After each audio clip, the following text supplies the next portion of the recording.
Well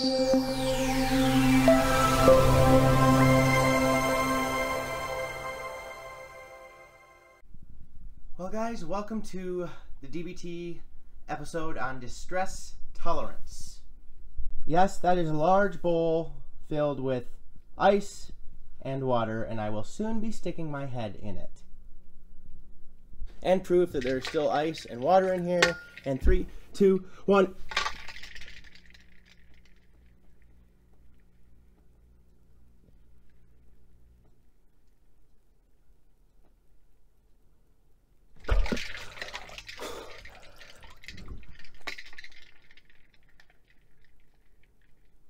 Woohoo! Okay, excuse me while I gather myself for a sec. So, as you just saw, that was one way to help with stress. Now, I'm not stressed, but today's DBT topic is on distress tolerance. How are you going to survive a crisis, okay? I have found that out of all the times in my life that I've been panicked, I've always ended up okay in the end. Okay, that's what we're going to try to teach you here. So we went over mindfulness. Now it is distress tolerance. More of a physical representation of what's going on. There's a few things I'm going to teach you about here.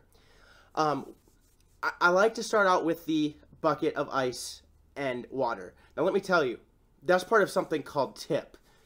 Temperature, intense exercise, paced breathing, and paired muscle relaxation. It's to help yourself get into a different state of mind.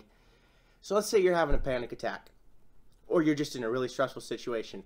I guarantee you, if you stick your head in ice cold water for about 20 seconds, you will forget what you were worrying about for that 20 seconds. Not only that, it's also healthy for you because there's a bundle of nerves right here at the front of your head that can help produce feelings of positive emotions. And when that gets numbed and stuff like that, you are going to feel awake, alive. A lot of people I know do this right away when they get up in the morning because it helps them start out their day positively. So yes, that was part of TIPP. Now, the things you can do when you're learning about TIPP for distress tolerance is change your temperature, okay? You can also do intense exercise. Go for a run, a fast walk, paired muscle relaxation. Now, what that means is you will tense your muscles up really tight in some part of your body, like for 5 seconds, and then release slowly. I find that the bucket of ice water works a lot better. And pace breathing, where you just, pace yourself. Breathe with, in for 5 seconds, out for 5 seconds. So that is TIPP. Next, we're going to learn about something. It's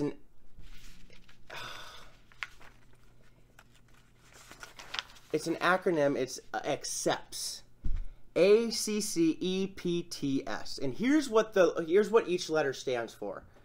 Activities. Okay, go do something. Literally punch your pillow. Do something physical.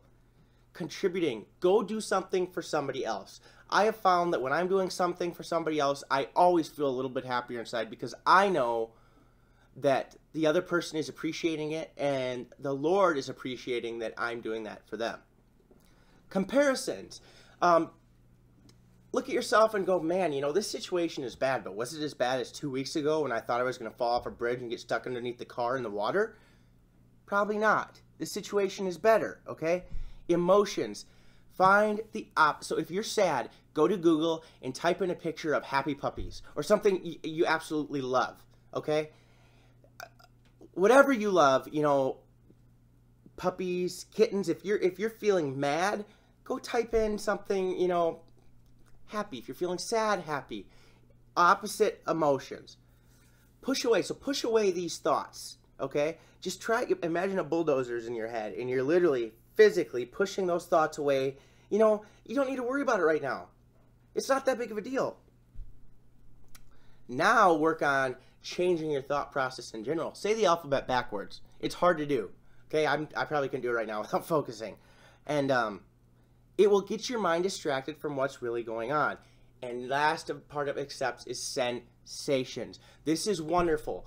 If you in your childhood or you remember something growing up where a good smell was reminded you of something positive, you know, Christmas trees. When out at my grandma's when I was younger, we always used to get real Christmas trees. So whenever I smell like real pine tree, it makes me happy because I'm remembering of what happened during those good times. Listen to some music that you felt good while you were listening to. Anything with the sensations, touching, seeing, look at something visually,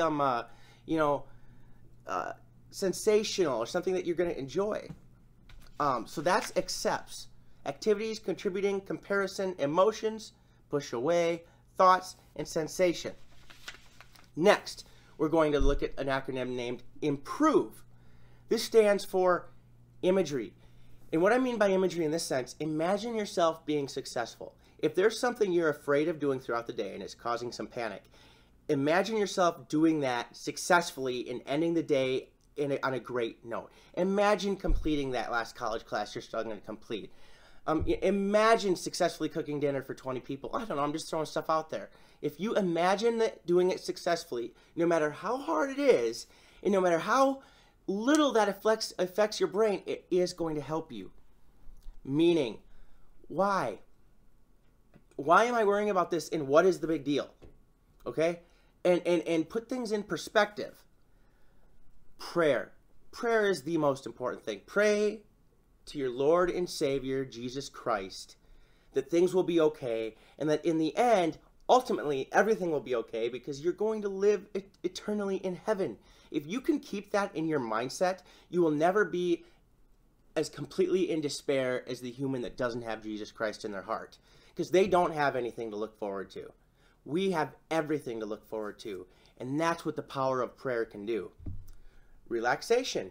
Lay down in your favorite position. Use the breathing. Take the deep breaths. Focus on letting your body, every part of your body, just relax to the maximum. Focus. This kind of blends with mindfulness, but focus on one thing in the moment. Even if you have the TV on. Let's say you're watching a sporting event. You're watching baseball.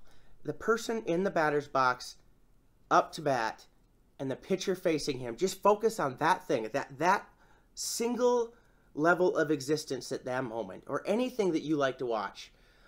Just focus on one thing in the moment. It's very similar to mindfulness. Vacation. Now, this doesn't necessarily have to mean a physical vacation, but schedule yourself worry times. Okay, I found this worked incredibly good for me, and I thought it was bogus at first. You wake up at 9 a.m. and you're panicking. You know, you're going to take a notebook and you're going to write, I'm going to panic at 2 p.m.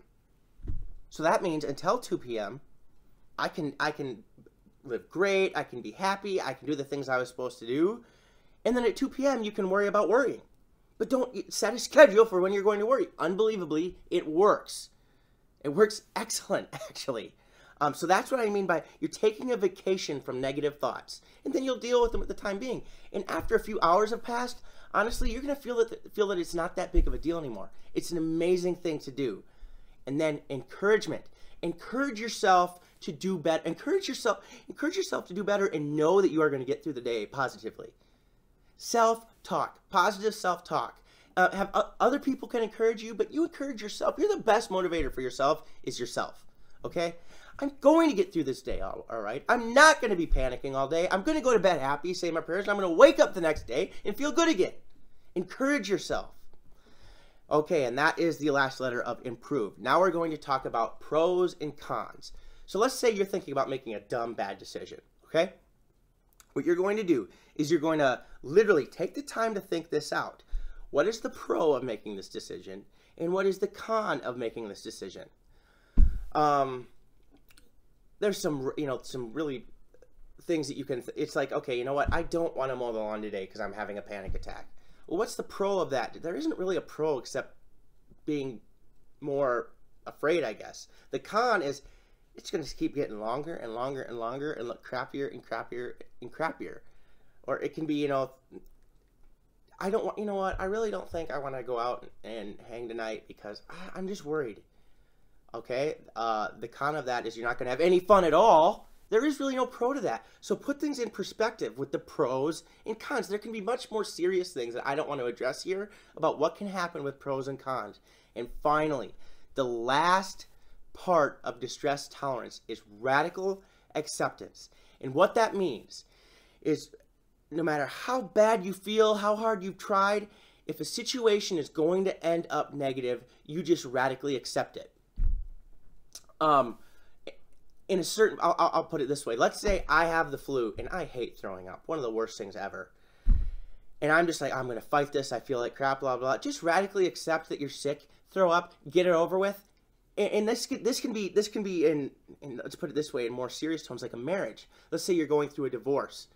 Eventually, after all the pain is gone, just radically accept that it's happened. And then when you do that, when you acknowledge yourself that what happened is, is final, you will be more at peace because you won't be constantly wavering back and forth, wondering what you can do. Radical acceptance generates peace. So in the end, you don't have to worry about it and think about it anymore. And it just is what it is. We can't always fix everything to be the way we want it to be. That's not life. We're put in here to go through trials and tribulations. And we're going to have to learn to get through those. And some of those things, it's not going to end up the way we like. It may be losing in sporting events, losing certain things in life. Once you can finally admit in your core to yourself that what happened, you will never be able to be at complete peace. And it takes a while, but you will learn to do that. And radical acceptance is the last part of distress tolerance. So distress tolerance, like I showed you the physical, change your mindset, and it's how to handle a crisis. It's crisis survival again. How are you going to handle this crisis and get through it? There is always a way. And then at the end, you will accept it, and your life will be a lot better for it. I hope you enjoyed this video. I can't wait to do the next one, part of DBT. That one will be coming out soon. That is interpersonal effectiveness. And hey, share this video, subscribe to the YouTube channel, like, and stay solid.